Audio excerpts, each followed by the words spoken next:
Hi hello, ఈరోజు మనం 12th table నేర్చుకుందాం. ఫస్ట్ వన్ నంబర్స్ రాయాలి. 1 2 3 4 5ని స్కిప్ చేసి 6 7 8 9 10 11 స్కిప్ చేసిన తర్వాత after that 12. Okay, next one 2 table రాయాలి.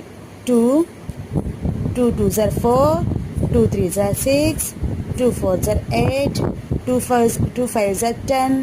1 రిమూవ్ చేసి only 0 right. 2 6s are 12, 2 7s are 14, 2 8s are 16, 2 9s are 18, 2 10s are 20. Only 2 టేబుల్లో ఉన్న 2 1s are 2, 2 2s are 4, 2 3s are 6, 2 4s are 8, 2 5s are 10. Only 0 మాత్రమే రాయాలి, 1ని రాయకూడదు. తర్వాత 2 6s are 12, 1 రాయకూడదు, ఓన్లీ 2 రాయాలి. 2 7s are 14, ఓన్లీ 4 రాయాలి, 1 రాయకూడదు. 2 8s are 16, 6 రాయాలి, 1 రాయకూడదు. 2 9s are 18, 8 రాయాలి, 1 రాయకూడదు. 2 10s are 20, 2 రాయకూడదు, 0 రాయాలి. అర్థమైందా అందరికీ?